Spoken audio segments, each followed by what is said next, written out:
Right, here we go. Welcome to part two of the blockbuster, the sequel that might become a trilogy because films from New Zealand. And we know that New Zealand produces trilogies, or one anyway, or two actually, if you include The Hobbit. Part one, I think, got a lot of people thinking and quite excited about PRUB logic, PRUB logic, and its utility within the world of benefits, beneficial impact, delivery, and above all, accountability. So we're going to press on again this week, probably with fewer slides and more conversation. Phil is looking to be rigorously cross-examined today about his thinking. There's nothing like a good challenge, and he can't come around and get us because he lives in New Zealand, so it would take him forever to come and find us.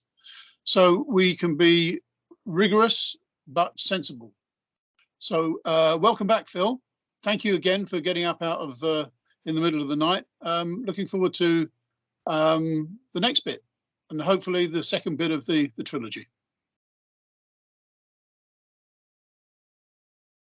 Ah, you're muted, Phil.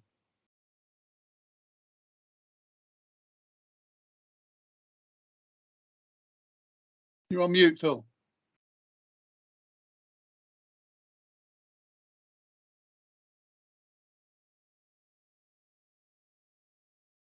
You're on mute, Phil. Okay, have you got me now? Got you now. Okay, I'll go back to screen share. Share. Can you see my slide then, Steve? Yeah, got it. And that's scrolling through? Yes, it is. Great. Yeah. Okay, so today's discussion, we're going to go through the three questions that I posed at the end of my presentation last week.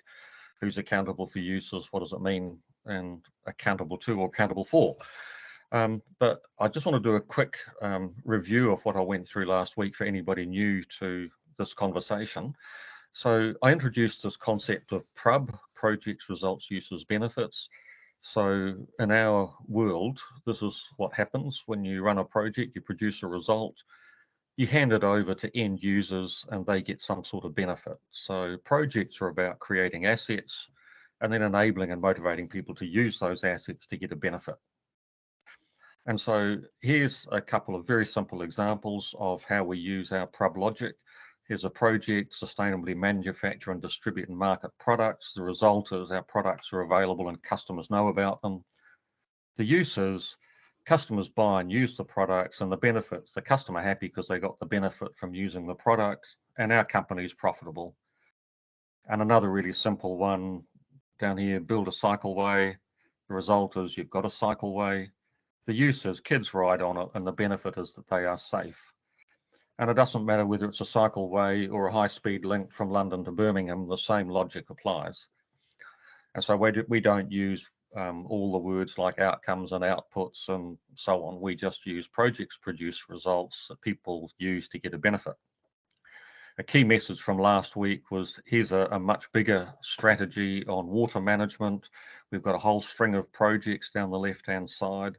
The first project collecting information produces what we call an orphan result because the public don't use that paper, but that information feeds back into regulations, it feeds back into resources. And ultimately we end up with results 4 and 5 that people can use to generate the benefits, economic, cultural, social, and environmental benefits. And a huge number of strategies fail in this oval here because results aren't used. And the scary thing is that uses are voluntary. You cannot make people use the results of your project. So only uses create benefits, and it's very inconvenient that that is the case. But as I talked about last time, once you've clarified your uses, they tell you what results are both necessary and sufficient. So only uses create benefits, and uses are voluntary. You cannot control them. So you cannot deliver benefits. So here's our sequence again. And so the key point is results have to be handed over to end users. And if you're going to run a project to produce results, you better have very, very convincing evidence of this handover, that your swimming pool or your high-speed link or whatever will actually be used, and how often it will be used, and how many people are going to use it. So uses are essential. So I'm going to put up a couple of statements that Steve flicked through to us in the invitation to this meeting, and let's discuss them. What's wrong with this statement that Steve sent through? So if you just dwell on that for a little bit, and then we'll have a conversation about it.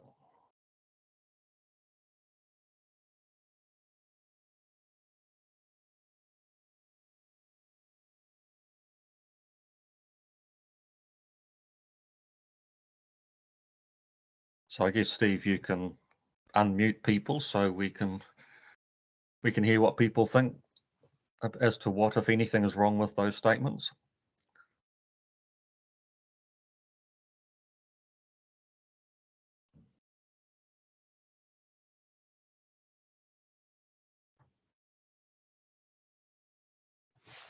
Are you there, Steve? Steve, you're muted, Steve. I know. I didn't really. Sorry, forgive me. I was telling everybody else that they were muted. I forget. Yeah, it's been a long day. Do you want anybody in particular to stick their hand up and make a comment about these statements, or do you want to provide a supplementary question, or is anybody brave enough to say what's right or wrong with these statements, or what the issues are embedded within this? I'll make the obvious point that use isn't mentioned, which I'm sure is where Phil's going with this, and especially as in the title, accountability for the uses isn't mentioned. Yep. But Okay. I'll shut up now because that's probably too obvious. Thank you, Karen. Maru, hello. Have you got a comment? Hi guys, is my line breaking up? Can you hear me properly? No, it sounds okay. I have a really bad That's good. Okay, then I'll make it short and concise. I do not see any mention of anybody using whatever this abstract black box magical thing that is being done by this government department and how they're going to use it. I had built a model a long time ago for our work describing the various value conversion points. You can qualify them. It's similar to what has been explained about results and uses generating benefits. And I don't see any mention of this here. Okay. Yep.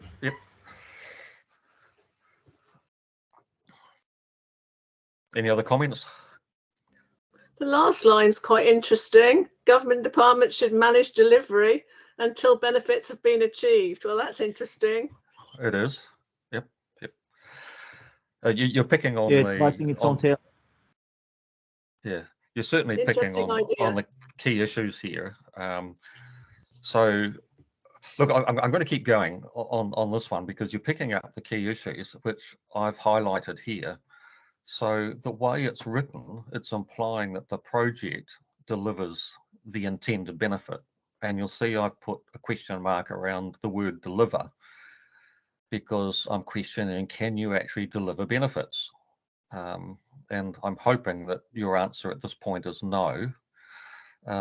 They talk about selecting the right projects. Well, how are you going to do that? Is it just based on how much they're going to cost, or are you going to understand uses? Because the use should select the project.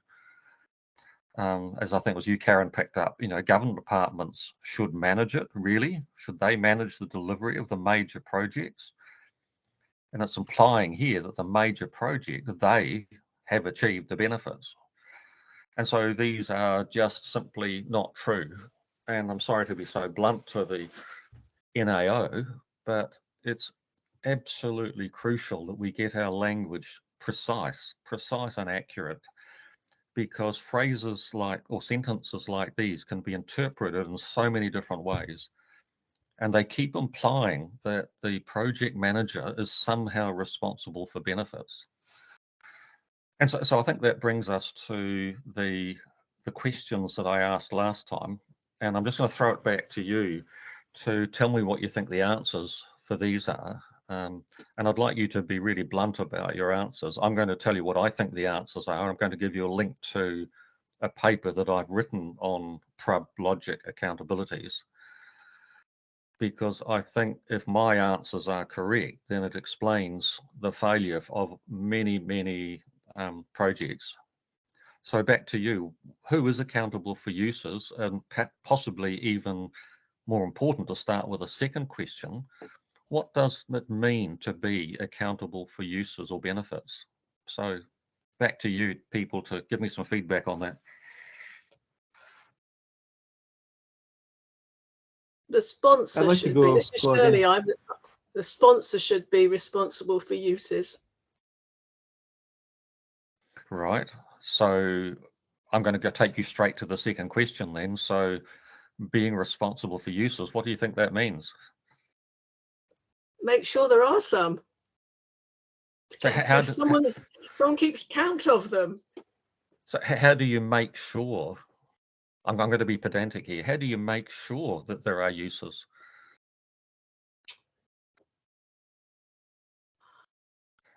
So I'm going to be deliberately provocative here with your use of make sure, because that implies again that we have some control over these things.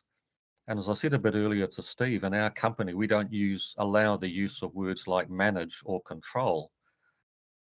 And phrases like make sure, you can certainly make sure that you've built your bridge correctly. You cannot make sure, I don't think, that the use will happen. So what do you think? Is make sure the right phrase there?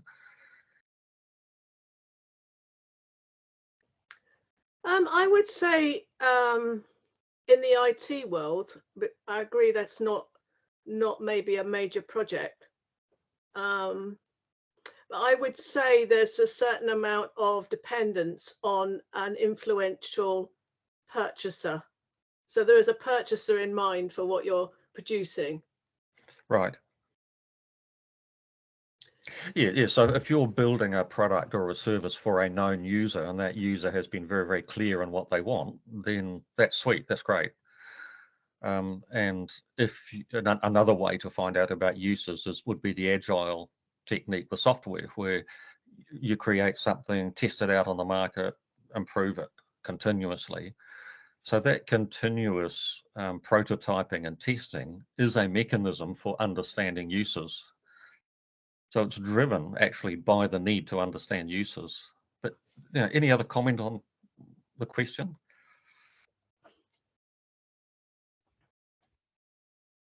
Yeah, a couple of comments actually.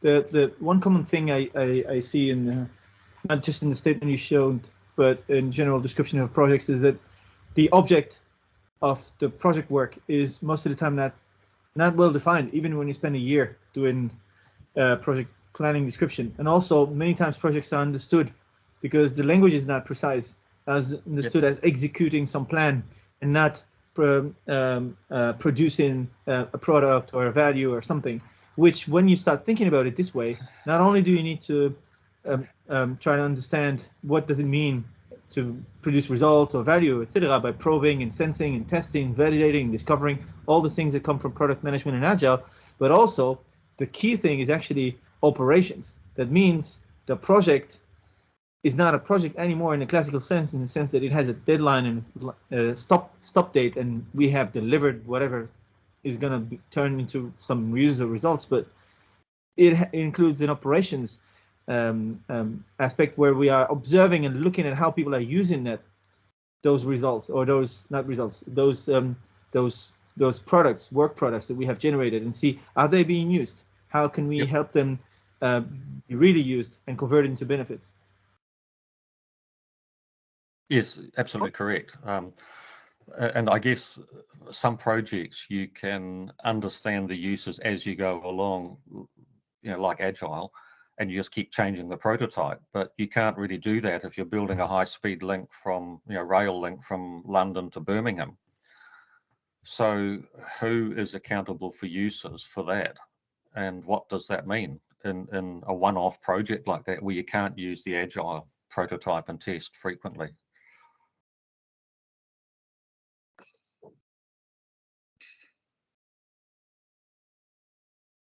Well, whilst we'll let them think about that, Phil, I think somebody else has got their hand up. Is it Nasli? Hello. Yes, I wanted to say if the project is about the ecosystem and environmental, like cleaning the oceans, is for the public benefit and the use of it is ensured its sustainability of the ecosystem. I'm done speaking. Okay, so if I look, I'll just go back a few slides to that water management one that I had. So the third use there is nature's use of the water. So users can be, in this case, commercial users or non-commercial users, and we can talk to those people and find out what they want to do. And when it comes to nature's use of water around sustainability and cleanliness of the ocean and so on, someone has to represent those end users. Someone has to represent the fish and the birds and the environment itself. And in New Zealand, one of our rivers, the Whanganui River, is now defined as a person. And there is a group of people, and that's, you know, in law, the river is a person, and there's a group of people act as that person. They act as the voice of that river. So when you've got projects where the end user is nature, someone has to represent that nature. Someone has to define what is the use that the fish is making of the river. And in the case of a river, that the river needs to be cool enough for the fish. It's got to have habitat that it can go into under the banks or under the trees on the side of the river. So again, by understanding the user, in this case, nature, that defines the results that are required. So does that answer your question?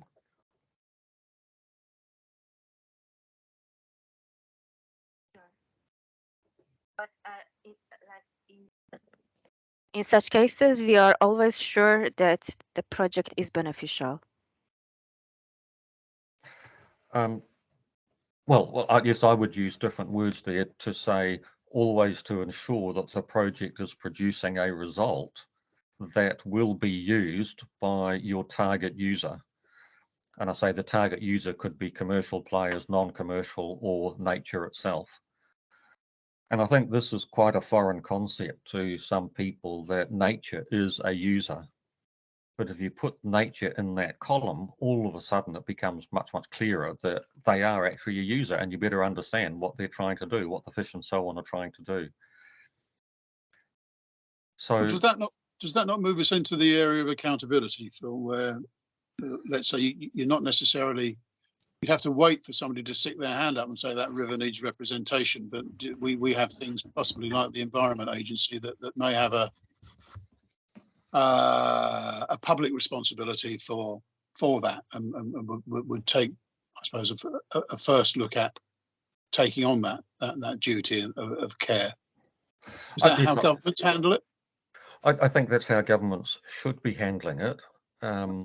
But what does it mean when they take on that duty of care? Does accountable for uses mean that they put their hand up and say, here is a use that needs to be taken into account? Mm-hmm. Are they accountable for defining that use precisely? Are they accountable for delivering that use?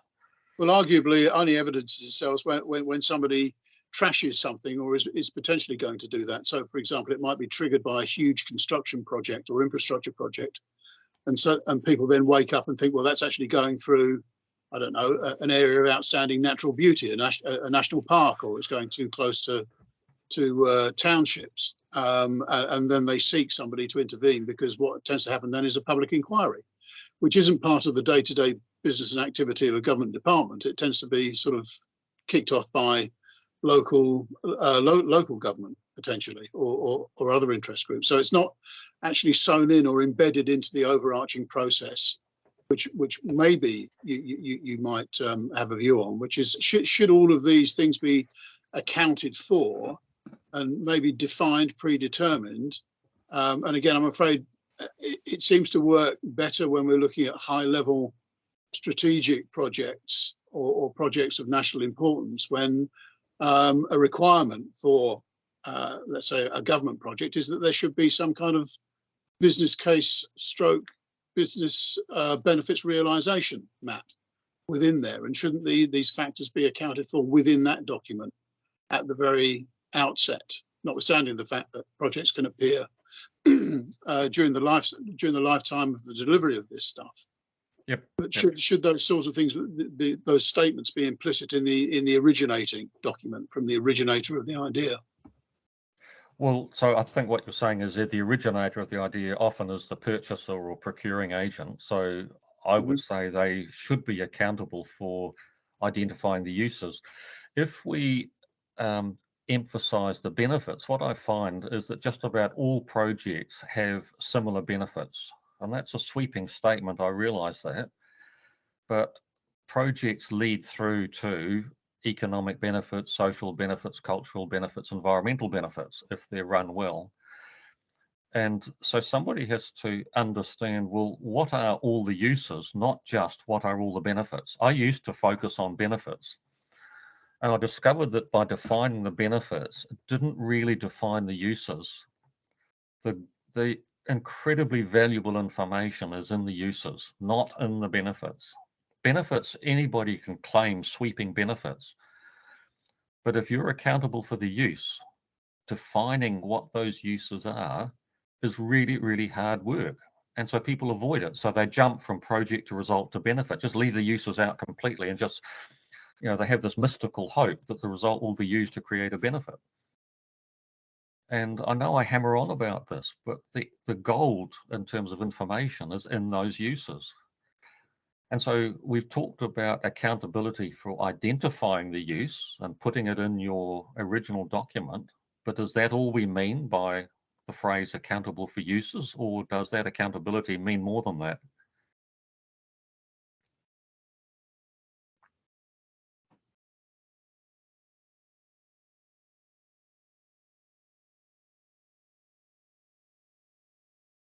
I can't hear anybody. Are we still online? Oh, they are.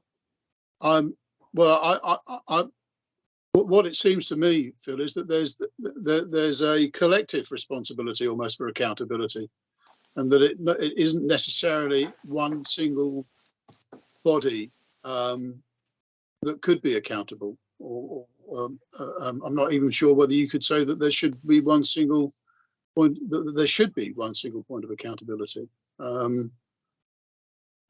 Maybe does accountability shift through the life cycle as it progresses? Someone called Andrew's got his hand up, I think. Andrew, have you got your hand up? Sorry.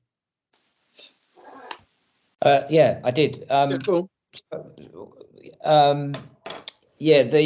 Okay, so academic speaking now, and somebody who's fascinated in this area. So we did a couple of papers where we studied Heathrow, specifically Terminal 2, and we got invited in, and we were attacking this area, the strategic front end of a project, aka business case, and its relationship to the success or otherwise of what, and to use your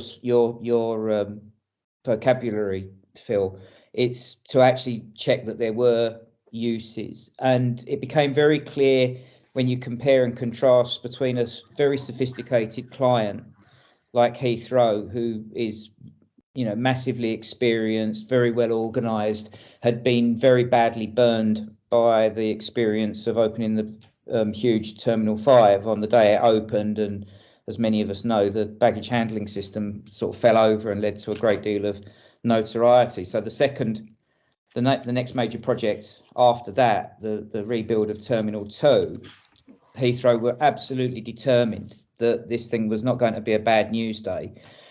And long story short is that we got introduced into this world of ORAT, which I'm sure, Phil, you know, but it was new to me. It's something that ARAP are very heavily into and applies to things like airports in particular. So operational readiness, activation and transition. and they were very clear that the project, so to use your terminology, the results that the project deliverable generate are only deemed an asset when there is defined and owned uses.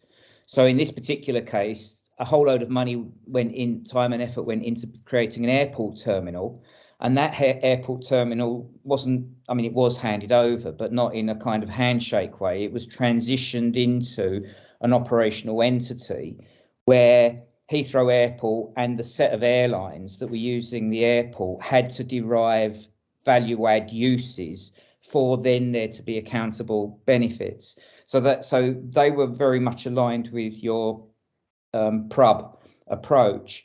What you've raised with that quote that you showed us earlier from the NAO is that level of clarity of thinking just isn't there. So we have people who are responsible for the business case, the SROs, senior responsible officers, but they are actually only owning the delivery of the deliverable, the actual product. Or the project. What nobody seems to be interested in is what happens after that project is handed over. And the best example I can come up with, which is so current for us in the UK, and particularly those of us in London who've paid for it, was the fact that Crossrail, when the business case and the Crossrail was approved, they hadn't actually determined who was going to be the operator of Crossrail. It was originally intended to be one organisation. It was intended originally to be Network Rail. Then they decided that it wasn't going to be Network Rail. In the end, they actually created a brand new operator who couldn't have been the people that wrote the business case because they didn't exist at the time that the business case was submitted. So in terms of your three questions here, the answer is that in some cases, I think in the expert private sector, this is extraordinarily well handled. And I think every single one of your nuances there, accountable to or accountable for, I think they're all handled. I think the further you get into the public sector, the more fuzzy, messy, and frankly, ill-defined this becomes. I mean, I don't know if that's an international experience, but certainly so the quote that you've got from the NAO is a kind of classically British example of using all the buzzwords, but actually they don't mean very much at all. Okay, look, I really appreciate your comments on that. And I think where you're talking about the Heathrow, you've got a single purchaser, i.e. Heathrow Airport, who is taking responsibility for the users in the sense that they know how many people are going to be going through that terminal. They've got a huge amount of information. So they're accountable for users in the sense that they've got the data before the project. They're taking responsibility for the credibility or reliability of that data. They're saying we've got the data and we trust it because we absolutely know. And they're accountable for whether it works out at the end of the day. So accountability, and Steve asked the question, you know, does the accountability for users change throughout the project? My comment here is that, and I think this is what Karen said earlier on, the purchaser is ultimately accountable for the users. They may subcontract the determination of information about users to the project manager, but at the end of the day, it's the responsibility of the purchaser to get their hands on that information and to only let the contract for the project when they have confidence in the use information. So we've got to collect information about users, and not what we think users might be, it's what users themselves say the use is going to be. And so in my mind, the accountability does sheet home to the purchaser or the procuring agent, especially in the public sector, but they may subcontract the collection of that information to other people. Yeah, I mean, if I may come back just on that, there's for those people who maybe you haven't got enough time to read the full details, but it's worthwhile. I haven't looked to see if there's a summary of it, but there were plenty of inquiries and official reports into the creation of Holyrood, the new Scottish Parliament building. And there you've got a situation where this thing goes massively out of control, and they engaged the project before they actually worked out what their use requirements were. And some of the project metrics on this were spectacular. The building footprint grew by 50%, the budget trebled, The timescale went from, you know, a few years to over a decade, and this was because the people that were using the building, so the Scottish MPs, were not consulted sufficiently in advance of releasing the project. So what then happened was that the project grew, so the scope and the specifications grew enormously, and the reason for that is that they were spending UK money to build a nation-specific asset. So there wasn't sufficient accountability. Basically, people could just say, I need this to be included in the scope and specification. It would have an impact on timescale and budget, and nobody was accountable for that specifically. So that's that's a classic example of why these public sector projects tend to drift on and cost more than they ever anticipated in the first place. I'll shut up now. Oh, no, look, I totally agree with you, and I've seen that happen over and over again, and that's why I asked this question, what does it mean to be accountable for the use and who's responsible? And I would say whoever is providing the money for your project or whatever has to be accountable for how that is spent. And that means they have to be accountable for finding out what the uses are, building up confidence that they've got those uses correct. And then once the results are on the table, confirming that the uses are being used as expected. And often you might need to slightly change your results, you know, towards the end of the project to make sure the uses do happen. But you'd hope that there wouldn't be a major change in the project as you get towards the end. Your comments about accountable to and accountable for, to me, that's kind of obvious. We don't use the word accountable to. I think it's a waste of time. If you're accountable for achieving something, if you've achieved it, doesn't matter who you report to, you've achieved it or not achieved it. One of the problems with accountable to is people say, I'm accountable to this organization. I say, okay, so what happens if you fail? And the answer is nothing. So I think the emphasis really has to be on, are you accountable for delivering what you said you would deliver? And at the end of the day, I guess you should be accountable to whoever's paying for it. So look, what I'm going to take you through to is just a little summary on where I think we've got to, and then I'm going to give you a rewording of that NAO statement to have a look at. So we've had that discussion. So I believe that the purchaser is ultimately accountable. They've got to make sure that the right results are created, that they're both necessary and sufficient. And it's what I call result effectiveness. Is the result effective? They've got to be accountable for making sure that the uses happen and are efficient. And I call that use efficiency. And I've got a link to my paper on PRUB logic accountabilities on the final slide, because I introduce a difference between effectiveness and efficiency. Actions can be efficient and things can be effective. So projects and uses should be monitored for efficiency. Results and benefits should be monitored for effectiveness. So I've got quite a good discussion on that anyway. And so once you define the uses, they define the right, that they create the right benefits, and I call that benefits effectiveness. So you can have a look at my paper in a minute. So here's my summary. Purchasers are accountable for uses and benefits and commissioning the right projects. So here's my rewording of this NAO statement. So end of the first line, I replace the word projects with PRUB logic sub-strategies.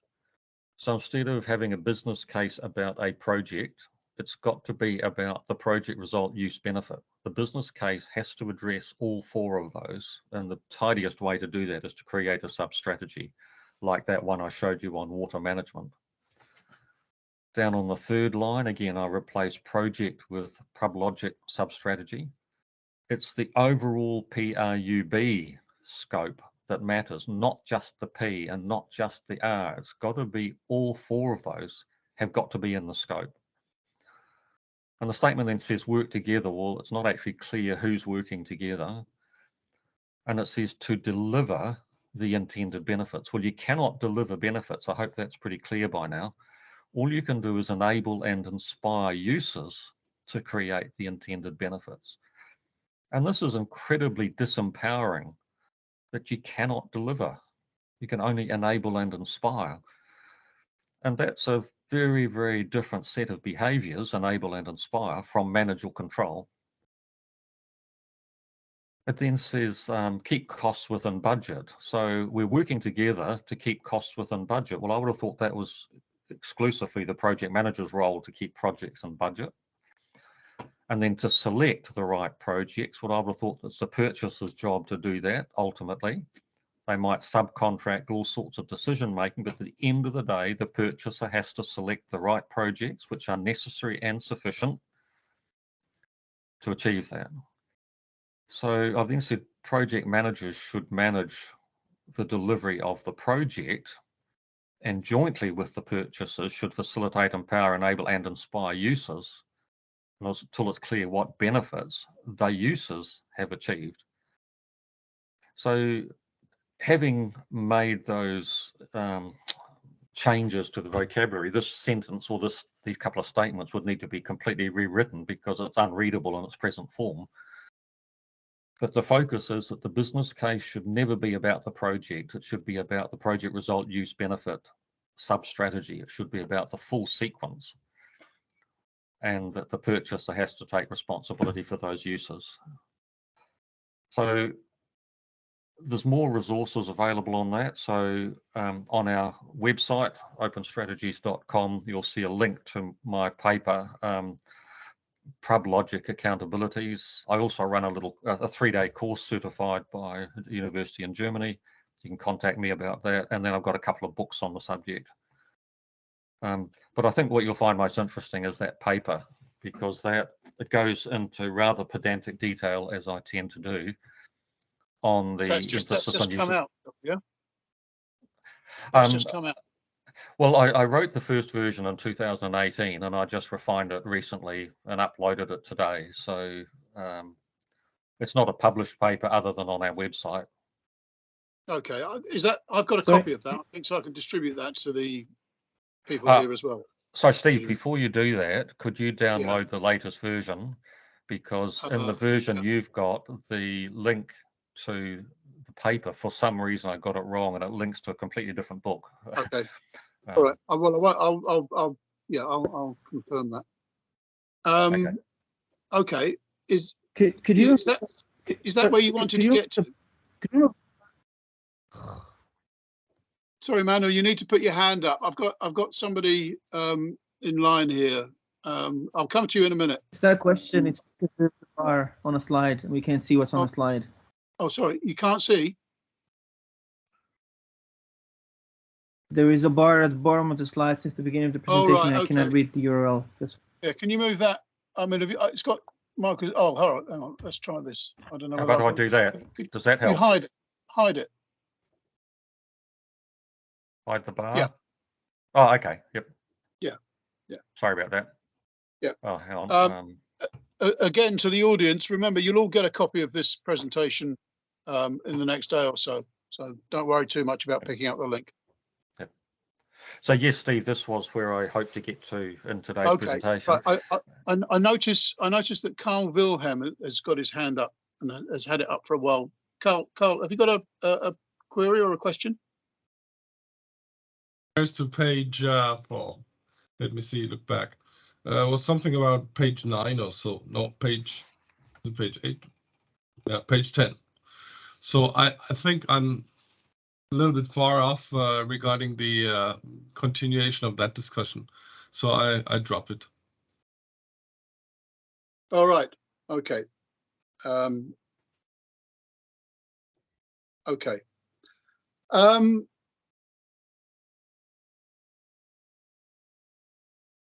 Do you think that, so, I mean, your review of that question, Phil, or the statement, the NAO statement. Yep. I mean, it seems to beg a lot of, how do we do that? How are we going to do that then? Yep. Particularly when you get to that final question about managers managing the delivery. Yes, of course they manage it, but who's project manager? And is that the same thing as the government department? And jointly with purchasers should facilitate, empower, enable, inspire users until it's clear what benefits the users have been achieved. And again, there's a statement dangling somewhere in the air in something that I've read, which talks about that there needs to be some kind of proper measurement or assessment mechanism for judging whether benefits have been achieved, even though you're saying that you can't necessarily do that anyway. Oh no, you can certainly check with the user what they intend to do, and you might need to educate the user so they understand what's possible, but you still have to understand those uses. I'm not comfortable with the idea of focusing on measuring things. There's a wonderful quote that you don't fatten the pig by measuring it.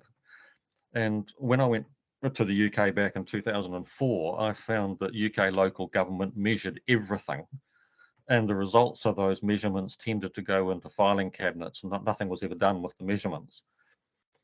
So yes, you've got to measure things, but you've got to know why you're going to measure and how you're going to respond to that measurement.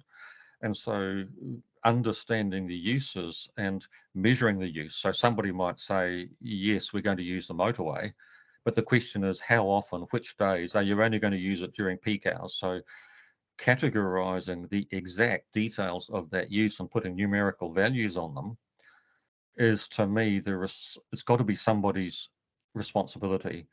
And I would say it's up to the purchaser to make sure that that responsibility is picked up by somebody.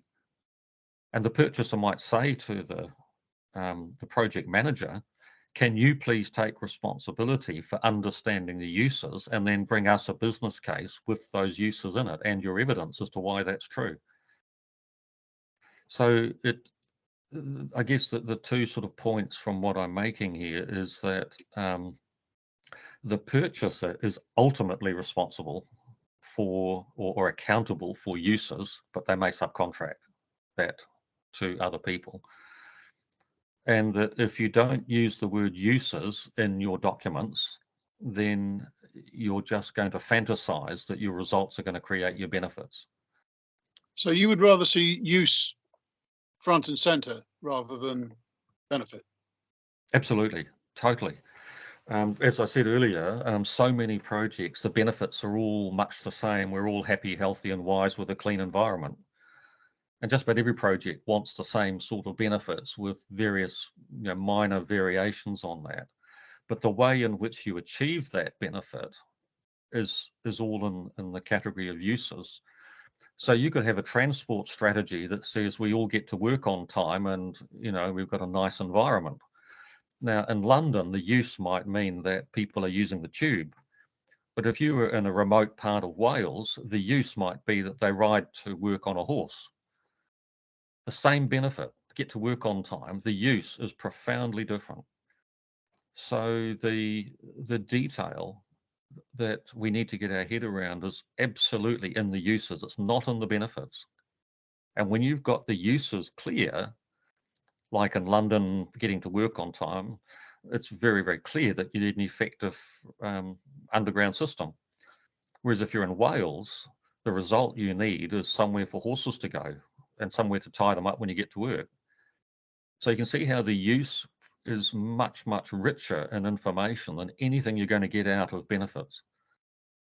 Does there still not have to be the assumption that it is going to lead to the initial beneficial outcome thinking that kicked this off? I'm not sure that somebody's sitting there thinking conceptually about use when they're wanting to improve the quality of, I don't know, the air quality in the middle of London or near the North Circular where I live. Yep. So there has to be some kind of relationship between the two, albeit not necessarily exponentially linked. Yeah, so somebody sitting in an office imagining uses is a complete waste of time. You've got to speak to the user and say, what will your use be? And a classic might be a cycleway. If you ask a user, what do you want to do? They say, I want to use the cycleway. Oh, let's build a cycleway. But if you ask the user, hey, when you say you want to use it, what do you mean by that? And they say, oh, look, maybe once a year, I'd like to use it for a bit of exercise. So is once a year enough? Just because they said they were going to use it, once a year isn't enough to justify the cycleway. And when I did a lot of work here on stakeholder engagement on the Canterbury water management strategy, we didn't ask people, what do you want? We always ask people, what do you want to do? And the difference between those two questions is absolutely profound. If I ask people what they want, the answer they give me is, I want a result. And I mean, that seems heretical to a project manager who's been told that he should be thinking in terms of outcomes.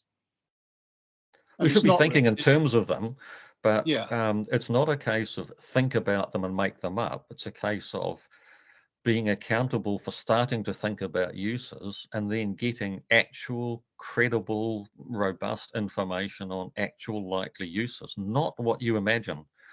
And when we asked people around Canterbury about water, and we said, what do you want to do with water? Just about everybody told us what they thought other people wanted to do with water. And I said, look, I'm not interested in you telling me what you think other people want to do. What do you want to do with water? And it was a much harder question for them to answer, because if I say to you, Steve, what do you want to do with water? You've got to internalize that question and really think about it. But if I say to you, how do you think other people use water, Steve? It's really easy to answer that. You can fantasize all sorts of uses.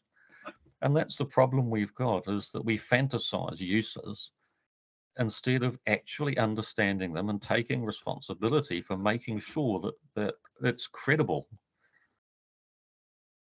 And to me, that's what's missing in so many projects, is even if people do think about uses, they're fantasy uses. They're what we think other people ought to do rather than what people are actually going to do.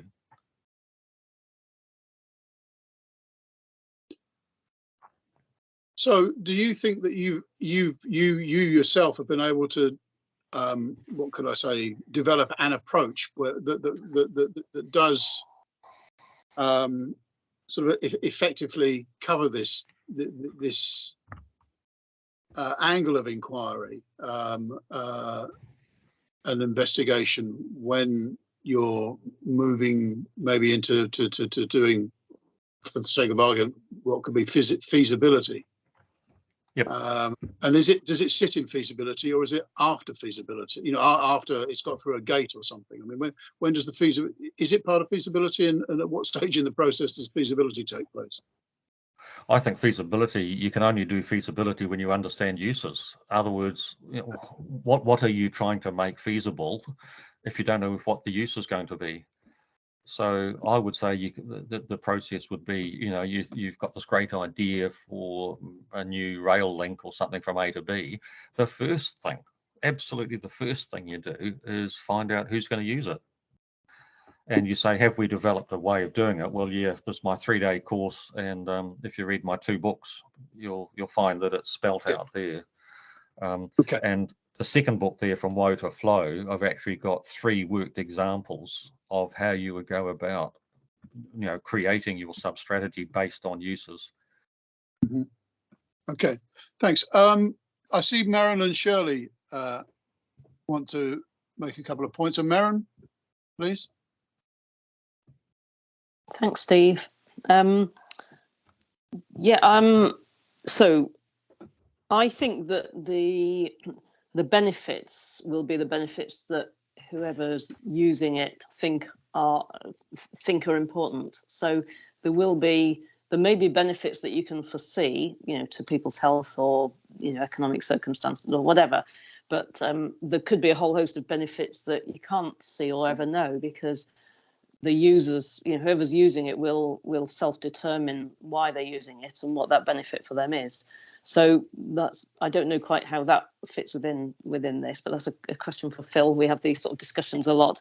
And then another point is that I was going to make is I'm not so keen on Inspire as I am on Enable, because I think that to inspire uses, because I think that actually that's less the role of purchasers and project managers and more the role of kind of pop stars and people in the public eye who, you know, inspire people to do stuff. And I'm not sure of the real value when it comes to it of doing that. So there's a question mark for me over inspire, although I understand why you've used the words, because it's about motivating the users and putting in place all the right projects, you know, including things like advertising and that sort of thing to make sure people know about them, you know, but that's enabling for, as far as I'm concerned. So just a bit of debate around inspire would be interesting.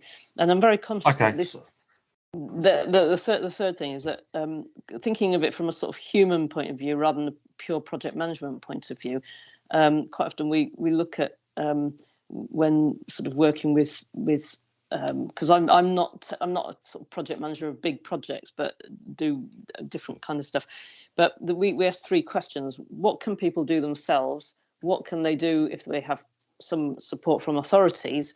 And what do the authorities need to do? So we're talking about communities, we're talking about the users here and users, and in that order. So I suppose the question here is that it's only actually a relatively small amount that authorities can do through big projects, but they are important sometimes. But what happens if you've got in mind to do, you know, a £300 million project, and actually what's really going to create the benefits and the uses is, you know, a £50,000 project? So there's something there about, you know, the scale of this, and if the scale of the project that you're thinking of initially is a lot less, you know, how do you manage those expectations of the purchaser and of the project manager, you know, the organisation that's going to deliver this project? How can you manage their expectations that actually it's not a huge project that's needed to achieve the uses and benefits? It's a much smaller thing, or several smaller things. Okay, so if I could just respond to those questions, Miriam, thanks for that. In terms of identifying benefits, the user will identify what they believe is the benefit. And I agree there can often be many other spin-off benefits. And again, I think it's up to the purchaser to find out what those other spin-off benefits are. And I gave the example last time of a swimming pool where, you know, that the health ministry may want to have a swimming pool so that children get healthy. But most kids don't go to the swimming pool for the purpose of getting healthy. They go there for fun and to meet members of the opposite sex, and a byproduct benefit is health. But again, it's up to the purchaser to find out what is the benefit that is motivating the person and what are the other benefits. And I think that comes down to the second point about inspire. I'm adamant that inspire is the right word. Because motivation is an internal thing. We cannot motivate people. People can only be motivated internally.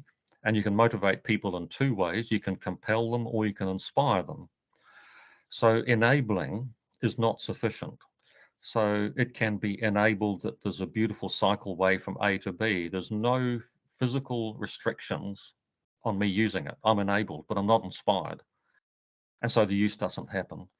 So the inspiring of a use, in my thinking, is not just something rock stars do. It's something that the purchaser needs to work out what inspirational elements are necessary in our sub-strategy over and above the physical elements. Then in terms of, you know, picking the right project, can you do something for 50,000 instead of 300 million? Absolutely, that's where focusing on the uses is so much more important, because that will tell you which of those projects is actually going to, you know, generate the benefits for the user. And we've got to stop fantasizing what we think the uses are, because we just don't get it right. It's only the user can tell you that. So back to you, Steve. Well, I think Shirley, you've got another question. Are you there, Shirley? You're on mute. Thanks. I apologise I don't have video on because I'm using Edge. I thought it was really interesting that you've made the point that it is so very difficult for people to express uses. And I think it took me back to user-centered design that I used years ago at IBM in hardware software development areas. When you're doing something innovative, people don't know their use because they haven't had it yet. Yep. Now, and I'm sure there's innovation in a major project as well. You're trying to create something new in some form or another. And so some sort of modeling is necessary for people to get a feel for it. You have to kind of put them into a position so they understand it more. So I guess that's what you offer, Phil, is it, in liberating collective wisdom, which that's a wonderful strapline. Thank you. Yes, thanks for that. We used to have managing collective wisdom, and when we hit on the word liberating, that was a liberating experience for us as well. But it's also very scary to think that we're going to let loose all these other people, you know, the end users, and let them do some thinking and telling us what they want. Because it does get really messy, and understanding uses is very, very difficult. People will often tell you what they think you want to hear from them. And this is where it comes back to, what does it mean to be accountable for users? It means to really, really understand them robustly, not imagined uses. And I think it's a bit different when you're developing a product for a known market. You're developing a new washing machine or whatever. You can do all sorts of user trials and test it out. But if you're building a major public sector project, you won't know that the use is going to work until it's been built, in terms of having absolute confidence. So therefore, as you say, you've got to talk to the user and then model what you confidently believe really will happen. And I use that word confidence over and over again, not just fantasy uses that you are confident in. And again, I sheet that home to the purchaser. And far too often I see project managers being blamed for the lack of benefits realization. And I think project managers even using the phrase benefits realization makes the project manager responsible for the realization of the benefit. And I think that is fundamentally wrong. I don't like the phrase benefit realization when it's shafted home to the project manager. It's the responsibility of the purchaser to get that right. So I'm a bit, yeah. Okay, Steve. So should that again be elaborated in the business case? Far more, if the business case is kind of like gate one to get through. Oh, absolutely. If you haven't got your uses in there, the business case is a complete waste of time, because it's entirely dependent on the uses. So when I help organizations create strategies, and they have all sorts of ideas on the table, and people love talking about projects and results, and I let people do that for a while because that's their happy space. And I pause and I say, okay, now we're just going to talk about uses. And it becomes really hard, because most people in those sort of meetings are not users, but they've got very clear ideas in their mind of what they think the uses ought to be. They're usually not strong at all on what the uses are actually going to be. And so our strategic thinking always goes uses first, then benefits. And when you understand those, the results on the projects are blindingly obvious. So start with uses. I'm assuming that this isn't clearly embedded this isn't embedded in the current literature that's available for benefits management as such, or if it is, it's buried in there somewhere, is it? I believe it is buried. And when we developed our open strategy system, I did it with a couple of guys who are passionate about open source software and also passionate about Agile.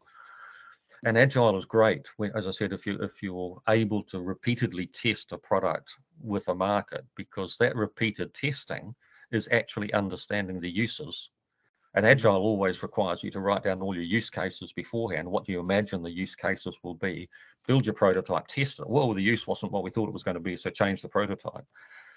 So where you can do that repeated testing, you are learning about uses. But if you've got a major project, you don't have that option. You have to understand the uses through some other mechanism. And that's where detailed surveys and, I don't know, groups of people, groups of users getting together, hearing what they think the uses are, and then possibly educating them and saying, well, look, if we built this thing, it would enable other uses. Would that interest you? Would you use this new road if we did it? So Yeah, the user often has to be educated through this process. And again, this responsibility of the purchaser or the procuring agent. Okay. I'm afraid we're kind of, well, we're not afraid, but we're quite over time at the minute, Phil. So, Okay. Big question: where do we go from here? It certainly feels as though there needs to be an episode 3, not necessarily next week, but what's the next step? I mean, because there seems to be quite a lot of rethinking to be done here, or reordering of thought, perhaps. Well, I think there does. I mean, my pat answer would be do my 3-day course. You know, if everybody in the National Audit Office and all the project managers did that course, we'd solve the problem. If everybody understood that you have to have a business case for a sub-strategy, not just for a project, that would solve an awful lot of problems. So I don't know how to get that into the mainstream. If it was, you know, if it became part of a British standard, or if it became part of a requirement for the National Audit Office, that would be absolutely awesome. And I'd be more than happy to help with that. And I mean, people can use PRUB logic without, you know, having to pay us anything. It's out there in the public domain. If they want training in it, then certainly, you know, we would have to provide that training, or it could be provided in Cologne, or some of you people might want to become trainers in this way of thinking. So yeah, it's a challenge to get it out there in the mainstream, Steve, and I don't have the answer to that. Okay, well, yeah, well, again, notwithstanding the fact that I've been on the receiving end of the way you think for quite a while, I still think that this discussion has prompted, yet again, lots and lots of things that need to be looked at and thought through. So it strikes me that there is more discussion to be had. So we're going to have to figure out what that can be and how that will be, I think, rather than maybe. I think there's a definite here. Maren, have you put your hand up again? Yeah, just a thought. Are there industries where this thinking is more likely to take hold at the moment or at different times? Because I think that there's more, certainly in the health sector, weirdly, because it's been really bad at this for decades, but I feel as though now everyone's suddenly asking, how do you do this? Or a version of this. So other parts of the system where, you know, the understanding that, you know, communities matter, what they're up to, what they want, you know, because we've become quite disconnected, you know, over, you know, inequalities have increased, all of that over the last couple of decades, but people are realizing that there needs to be that coming to, you know, a bit more coming together and more connection with those uses ultimately. Is other parts of the system that are more thinking in that way and looking for the answers now than before COVID, for example, because they might be the places to start. Yeah, that could be part of a discussion for next week, next time perhaps. I think that's a really good question, Maren, because you know, the private sector who's, you know, developing a new car, they do all of this market research as a matter of course, because if they don't get it right, they go out of business. And the problem with the public sector is if they don't get it right, they don't go out of business. They just collect more taxes and do the same again next year. And I think there are parts of the public sector, like, as you say, in health, where the health outcome is increasingly recognised as being heavily dependent on the use. If the user doesn't take their drugs, if they don't follow their medical advice, nothing's going to improve. So you look, I think it's a good question as to which sectors would these ideas have the biggest impact.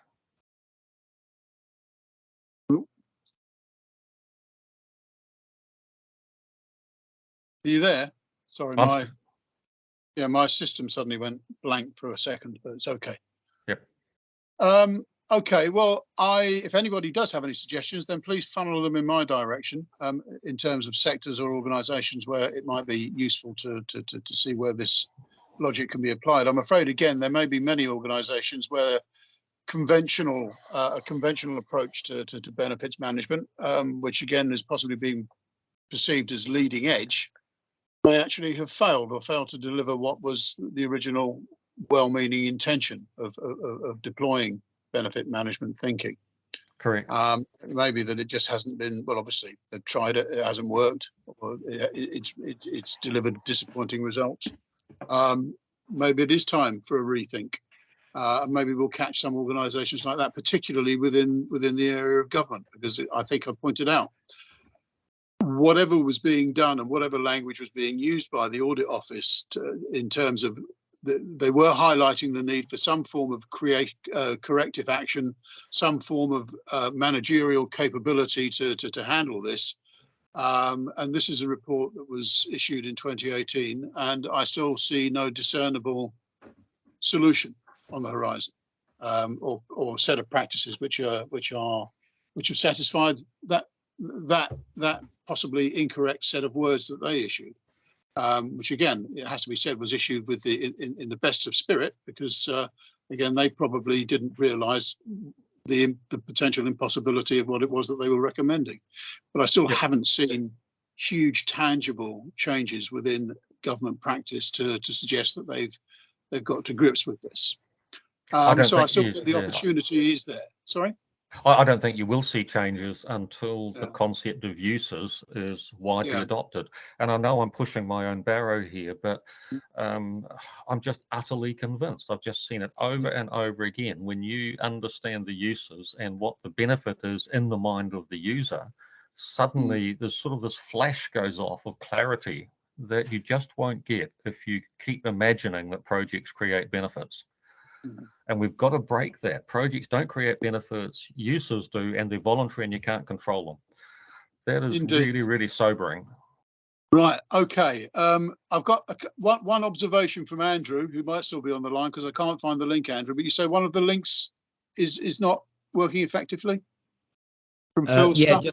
Just to let Phil and everybody else know that if you copy down the URL that Phil's got on the slide at the moment, to the PRUB logic accountabilities, I've tried it about 10 times and it's not leading to anything successful. So I'm sure, Phil, if you've got the right URL, yeah, that's exactly what I'm seeing. Oh, okay. Right, we'll remedy that. Don't worry. Okay. Yeah, thanks, I did. Andrew. Yeah. Okay. Thank you for that. I'll fix that. Andrew. Yeah. Right. I see Nazil has got one final comment, and then we're all going to have to scarper. I wanted Leslie. to say we didn't mention the timing between delivery of the product and the use and the demand for the product. For example, if the product is the vaccine for COVID, we are almost sure the demand is so strong and high, and the time between delivery and use is so short that we are sure it's going to be used. I'm done speaking. Oh, definitely, and that's where you can have incredible confidence in uses, in which case go for it. I wish all projects had, gave you such confidence in uses. But whereas often there are huge leaps of faith, particularly with massive infrastructure projects or transportation projects, where you just have to, well, not a leap of faith as such, but I'm sure that people would be trying to figure out what was the use case for some of these larger rail construction projects that we've had, and how well they were conducted. Don't know. Yeah. Okay. Thanks, right. I'm going to have to. I really will have to draw this to a close. Thank you for your attention and for the most part staying with it. I still think there's an awful lot to unpackage here, and also to get the hat on. How do we put this into practice? How do we formally put this into governance? How can we manage with this? What is there a project in here somewhere to try and figure out how we embed this into the everyday? So I'm going to thank Phil again very much for staying awake and staying up. And again, Phil, if you've got a couple of minutes after the call, then perhaps we could just review what we might like to do next, you and I. And I shall therefore wish everybody else a really good week. Again, thanks for staying on. Next week, we've got Hilary Baker, who was in charge of Airbus, for head of profession for quite a few years. I think she's coming in I think she might be on holiday at the moment, but I think she's coming in next week to give her perspective on competencies and how they manage those within Airbus. So look forward to that, and hope to see you all again quite soon. So thank you and goodbye. See you, everybody.